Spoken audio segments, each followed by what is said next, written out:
लोग मुझे बहुत ज़्यादा अप्रोच कर रहे हैं कि नबील भाई हमें वीज़े का अपडेट दे दें, क्या सिचुएशन है। तो मैंने कहा मैं क्विकली से एक बता दूं कि यहाँ पे अभी क्या चल रहा है वीज़े के लिए। तो देखिए, यहाँ पे दो टाइप के जो कॉमन वीज़ा के तो खैर बहुत सारे टाइप्स हैं, लेकिन सेग्रीगेशन की बात कर रहा हूँ कि ब्लू कॉलर और वाइट कॉलर जो होती है, कि अगर आपके पास ग्रेजुएशन की डिग्री है तो आप वाइट कॉलर कंसिडर किए जाते हैं, अगर आपके पास ग्रेजुएशन की डिग्री नहीं है तो आप ब्लू कॉलर कंसिडर किए जाते हैं। ठीक है।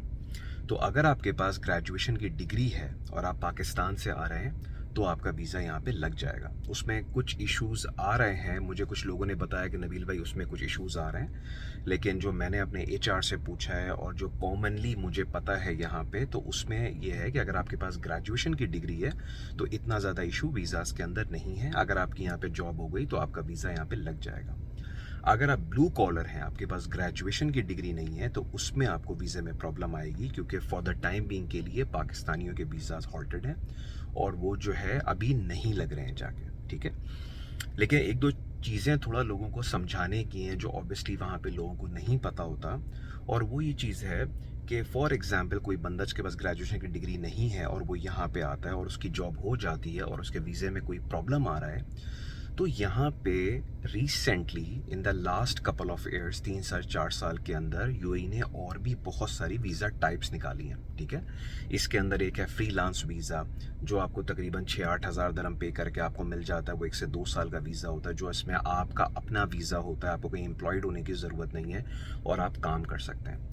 इसी तरह और भी इस टाइप की कुछ फैसिलिटीज़ होती हैं जो अक्सर यहाँ पे लोगों को अवेलेबल हो जाती हैं। ये पॉइंट मैं इसलिए एक्सप्लेन कर रहा हूँ कि लोग अक्सर मुझे कहते हैं कि नबील भाई, अगर हम वहाँ पे आते हैं और हमारी जॉब हो जाती है लेकिन हमारा वीज़ा प्रोसेस नहीं होता तो हम क्या करें।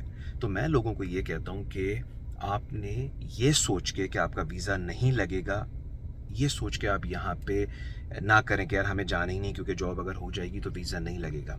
हर कंट्री के कुछ चीज़ें होती हैं जो आपको उस वक्त पता चलती हैं जब आप यहाँ पे आते हैं। ये बात वाकई में सही है कि यहाँ पे प्रॉब्लम हो रही है अगर आपके पास ग्रेजुएशन की डिग्री नहीं है, लेकिन पाकिस्तान में बैठे हुए आप सारी इंफॉर्मेशन एक्वायर नहीं कर सकते कि यार आपके पास यहाँ पे क्या क्या ऑप्शंस हैं। जब एक बंदा अपनी कंट्री से निकल के किसी दूसरी जगह पे जाता है, कुछ अरसा वहाँ पे रहता है, वहाँ के डायनामिक्स को अंडरस्टैंड करता है, वहाँ डिफरेंट ऑप्शंस को एक्सप्लोर करता है, तो आपके पास और बहुत सारी 10 चीज़ें निकल के आती हैं कि यार आप यहाँ पे क्या क्या कर सकते हैं, किस तरह यहाँ पे काम कर सकते हैं लीगली। मैं आपको बता रहा हूँ कि लीगली आप किस तरह कर सकते हैं। ठीक है। तो बस एक क्विक सा अपडेट देना था कि हाँ, वीज़ा में प्रॉब्लम आई हुई है, and I don't need to explain कि वो क्यों आई हुई है। मैं इस पर भी वीडियोज़ बना चुका हूँ। बोलना नहीं चाहिए, फिर जब मैं कहता हूँ तो लोग कहते हैं कि यार आप पाकिस्तान की बुराई कर रहे हैं और ये सब कर रहे हैं। हालांकि ऐसा कोई मेरा मकसद नहीं होता, सिर्फ मैं लोगों को ये बताता हूँ कि हम लोग जब वहाँ से आते हैं तो हमें वो चीज़ें नहीं करनी चाहिए एक कंट्री के अंदर जो हम लोग करते हैं, और उसके करने की वजह से हमारे वीज़ाज़ बैन होते हैं। अब अगर देखा जाए तो इंडियन के वीज़ाज़ बैन नहीं है, बाकी कंट्रीज़ के वीज़ा, इंडिया के वीज़े प्रॉब्लम है लेकिन इस तरीके से नहीं है जितना पाकिस्तानियों को वीज़ा नहीं दे रहे। क्यों? क्योंकि बैगिंग के अंदर यहाँ पे आ जाएंगे, लोन लेके यहाँ पे वापस चले जाएंगे, फ्रॉड यहाँ पे करेंगे जाके। बाकी कंट्रीज़ भी करती हैं, ऐसा नहीं है कि सिर्फ हम ही लोग करते हैं, लेकिन हम लोगों की परसेंटेज थोड़ी ज़्यादा है यहाँ पे, जिसकी वजह से एक कॉमनली यहाँ पे पाकिस्तानियों को इस चीज़ों में प्रेफर नहीं किया जाता, डिस्पाइट द फैक्ट कि पाकिस्तानी गवर्नमेंट के यूएई गवर्नमेंट के बहुत अच्छे रिलेशंस हैं।